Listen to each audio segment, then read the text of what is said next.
had quite the week. A lot of insane stuff has happened, stressful, a lot of things that have questioned us even moving into an RV because it's just not going as smoothly as we wanted it to. So I'm gonna go over all that with you guys and share what happened this week. But I wanted to show you guys our Christmas decorations because I'm actually just about to take them down, which is so sad. But we're going back to Springfield for a little while, like through the holidays, and I wanted to make sure that we got everything taken down and brought with us so we can put it in our storage shed. So we have our little skinny pencil tree up. It goes almost to the ceiling, which is kind of fun because it looks like it's a regular size Christmas tree, but it's mini. We have a few things up here on these slide outs. Those are elves, and then we have these really adorable little gnomes and some greenery. We also have these up here on top of the cabinet. So a cute little reindeer, or just a regular deer, I don't know. Nativity, and then over here is just some more greenery. So I just put a few little Christmas decorations up just to make it look a little bit more cheerful in here. We've got our first Christmas card from my sister and brother, but we just got a few little things up just that will stay. And some little decorations, diapers and wipes for Penelope, our books, some blankets, and then a nice little cozy area for us to sit. This is our school area. It's a little crazy because we've been doing school. Liam's actually working on the table right now with some books. He's going to be doing book reports on. Anyway, so that's our decorations that we're about to take down, except this I'm keeping up, and that's about it, unfortunately. And then I gotta redecorate and figure out what I'm gonna do for decorations. Now I'm gonna share with you guys all the crazy stuff that's been happening this week that's been super overwhelming and stressful.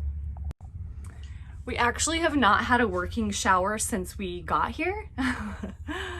Oh, that's just so stressful. Anyway, so it was actually leaking out like from behind, like underneath this little thing right here. And so I took this off. I'll show you. I took this off and screwed it, and I looked underneath, turned it on, and it looked like it was just pouring from the base of the shower, which was weird. And then I realized it was probably coming from the faucet.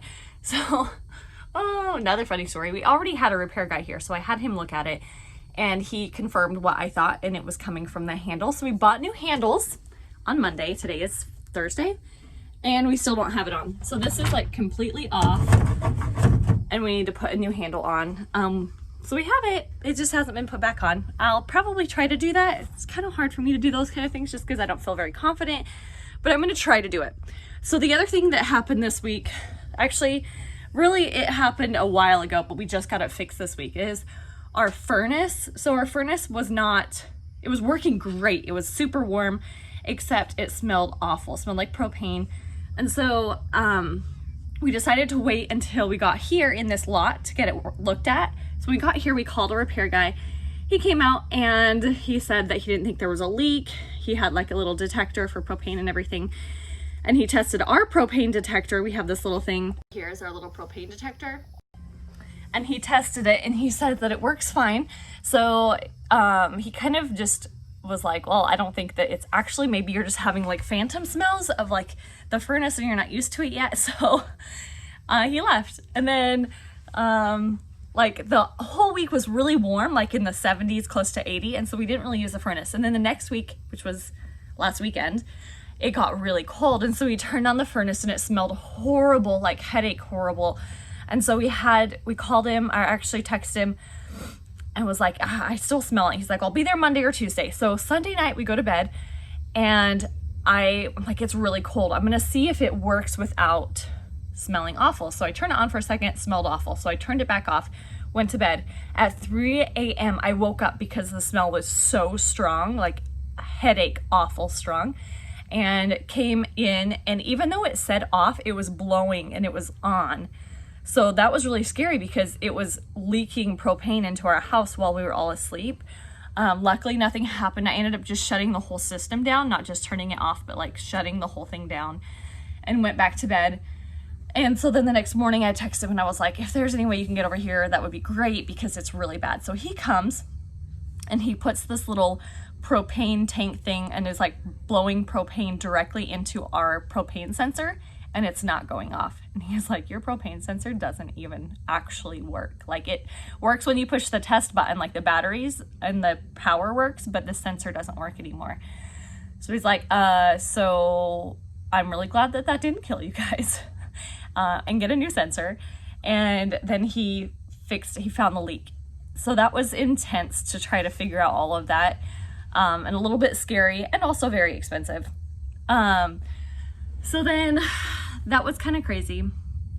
And then yesterday morning, Mark calls me and he's like, I just left to go to school, but now I'm on my way back, and I heard a big pop in the engine and then this big roaring sound, and I don't know what it is. I'm right by the house. I just left, so I'm just gonna turn around. And so he came right back with the truck, and took my car to go to school, which thankfully we have 2 vehicles, because otherwise I don't even know what he would have done. We're kind of in the middle of nowhere. There's not like a bus or some kind of transit that would have taken him. So yesterday we found a car repair shop that's not too far from here. And so last night we had the truck towed from our place all the way over to this repair shop, and they're going to be looking at it today. And hopefully it's not that big of a deal, but it could be the engine. Like, what if the engine just blew? Like, that's not a little bill. Like, that's $10,000 right there. Anyway, hopefully it's not that. Hopefully it's just something else. But anything engine related is just terrifying to me, because I've blown an engine on a car and it just totals it. You can't really even do anything. Anyway, so that happened this week, yesterday.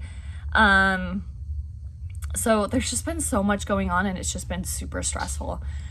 So today I've just been trying to like calm down. We should hear back anytime now from the person who has the truck, and let us know like what the cost is going to be and what was wrong with it, if we want to get it fixed or whatever. Anyway, it's all just crazy and stressful, and it's just making me wonder if we made the right choice to buy an RV and camp out in an RV for 3 months, or if we should have just gotten an Airbnb. It probably would have been cheaper to get an Airbnb than to go through all of this that we're going through. It's stressful. So I wanted to come outside and talk to you guys for a second, because I didn't really want to talk about this in front of the kids.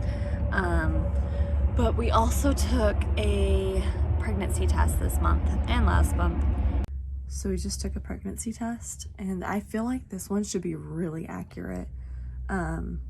So I don't really want to look at it though, so I'm gonna see if Mark will.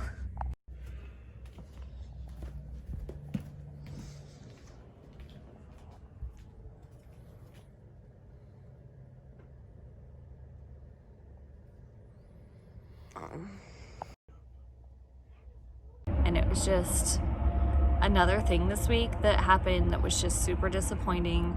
It just makes us more worried. Like, is it something that's going to be hard? Like, are we not going to be able to get pregnant very easily now? Like, what, you know what I mean? Like, it's just a lot of stuff all at once. So it's been a rough week. We were so ready just for a clean slate to go travel back to Missouri and see family and just have a great Christmas. Hopefully everything gets a little better. I actually made some hot chocolate bombs, and I'm super excited to make them, or like to put milk on it with the kids, like let them see how it works. I think I'm gonna let them make some too. I don't know if I'll do it today, but I'm gonna show you guys how that goes with the kids.